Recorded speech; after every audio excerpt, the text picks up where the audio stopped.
Hello, welcome to or welcome back to my channel. If you're new here, thank you so much for stopping by. And as always, if you are a recurring viewer or a subscriber, thank you so much for your continued support of my channel.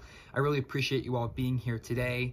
It has been quite a busy month for me, hence my absence from the channel and from putting out new content. However, things are calming down a little bit now, and I think I should be able to slip back into a little bit more of a scheduled routine with posting my content. However, even though I was absent from the channel, I was not absent from my reading. In fact, I had a pretty great reading month. And so I thought I would just sit down and go over some of the books that I have read this month and what I'm currently reading, do sort of a reading update to get back into the swing of things and into the rhythm of posting more regularly again. So I started the month with two rereads. The first was John Steinbeck's East of Eden. I have read this now 5 times. It's one of my favorite novels, and for some reason I just really felt a pull at the beginning of the month to reread it. I wanted to revisit it, and so this is what I started the month with, and it's an absolute fantastic novel. It's a great way to start into a reading month, and so I really started out on a very high note. I'm wanting to do some sort of a group read for East of Eden, and we're doing it actually as part of Classics and Company 2024 as well. So I'm really excited to be able to get into doing some dedicated videos on this novel. There's absolutely way too much to talk about here in just a sort of a reading update video. I would want to give it full justice in its own video. I have a lot to say about it. So I'm very excited to be having this on our Classics and Company 2024 reading schedule. So this was the first book of the month for me. And then I was in a rereading mood, and so I decided to reread book 1 of Cervantes' Don Quixote. And this is the let me see here, the Edith Grossman translation. This is the only translation that I have read. And I have read the entirety of the book, entirety of the novel, both book 1 and book 2. However, I am very much more a fan of book 1. And so for this time, for the reread, I decided just to read the first book, which is still fairly long let me see, I believe it's right around 400, 500 pages, somewhere in there, about halfway through. So it's still a very sizable chunk just to read book number 1.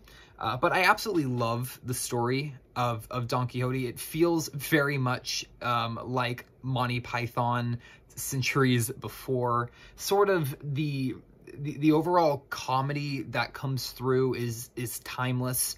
And I'm still shocked by how relevant and modern and present the story feels. I think a lot of that is sort of in debt to the translator's work here, but also just sort of the timelessness of Cervantes' storytelling and a lot of the themes and the characters that really, they do seem to be completely timeless. And so I have such a fun time reading this. I'll probably go back and read book 2 again at some point, just to sort of refresh my memory on that. But I wanted to read book 1 for sure. I had it on audio as well, so I paired it between reading it and listening to it on audiobook. It seems to me to be one of those stories that almost I prefer to listen to than to read, just because of sort of the way that the story can surround you in audiobook form, that at least for me, it doesn't quite always do just reading it off the text. I love having the narrator's voice for some of the stories. So this was the second book that I read this month. Then I moved on to some history, and that is The Flight of the Romanovs, a family saga by John Curtis Perry and Konstantin Pleshnikov. And this was a book that I hauled from the Brattle, and it's in one of my Brattle Bookshop haul videos. I believe it's in the second video of the 2. I got this on my trip up to Boston, and it had been on my TBR for a couple of months, and so I was super happy to find it. And it was certainly it's a well-written book. It's well presented. However, it's not very in-depth on any particular individual. As it says, it's a family saga, so it's sort of a collective biography of the House of Romanov as a whole. And so we have a lot of figures talked about, a lot of figures discussed. We also have sort of a general overview of the Russian Revolution and the Bolshevik Revolution thrown in as well. So we have a lot of information condensed into just under 400 pages. And so it definitely feels very fast. We are not on any individual or any singular event for very long. And so it did not feel to me to provide a lot of in-depth information. It was very much sort of a cursory overview.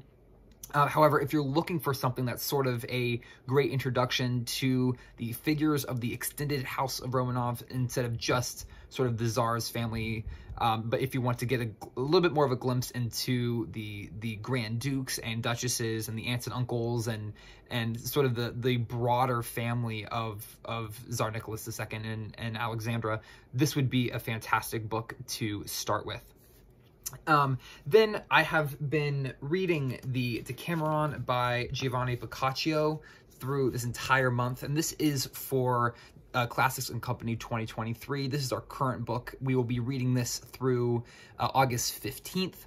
And so I am currently on day 7, story 5. It's a total of 10 days, 10 stories each day. So I'm getting closer to the end. I think I have about 300 pages left. It's quite a lengthy novel. I've been enjoying this. It's a collection of short stories told obviously by the characters over the course of the 10 days. It's very much an inspiration for Chaucer's The Canterbury Tales.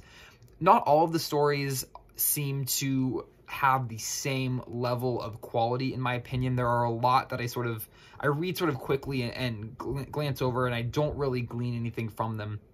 Obviously, this is supposed to be entertaining. It's not really supposed to be sort of long-lasting, impactful literature. I don't think Boccaccio would be offended by me saying that. I think he would agree this was written for entertainment. It's not meant to be sort of a substantial piece of literature, and that definitely comes through. Not all of the stories have a lot of things to recommend them necessarily. However, they are consistently fun and consistently enjoyable. So I've been reading about 2 of these a day. It seems to be a good pace. If I read too many in one sitting, I sort of get glossy-eyed and I'm not really picking up the differences between the stories, and I'm sort of an autopilot, which I don't want to be, because I am trying to sort of study this so that I'll have interesting things to say when it comes time to have our Zoom wrap-up call. I don't want to just sort of barrel my way through it and not come out with anything on the other end. So this has been my sort of consistent read throughout the month, about 2 stories a day or so. Then I am currently reading Orlando Fige's The Crimean War, A History. I'm reading this one on Kindle, and I just started this yesterday, and I'm absolutely loving it. I'm about 100 pages in now. It's a fairly large book. I think it's around 800 pages, so I'm planning on reading this probably through most of August as well. I'm recently interested in the Crimean War. I read The Banner of Battle, which is another nonfiction work about the Crimean War, before reading this one, and it was sort of an introduction to the conflict. Wasn't very in-depth at all, and so I really was craving a little bit more substance on the subject, and Orlando Fige's is one of my favorite authors when it comes to Eastern European history, and so I thought this would be the absolute perfect book to pick up next. And so I'm really trying to take my time with this one and enjoy the reading process and really try to glean as much information as possible from it. And I will probably do some sort of a review for this one. I'm thinking maybe even a video just sort of talking about the Crimean War in general, and then sort of talking about the books that I will have read about the subject, because I have one more book over on my nightstand that I'm hoping to read after this one, to then do a bit of a compare contrast video talking about some of these different works on the same subject. So that pretty much catches up on what I have read and what I am currently reading. Thank you so much for watching. I hope you enjoyed. Feel free to leave a comment down below if you would like, and I will see you in the next video. Bye for now, and happy reading.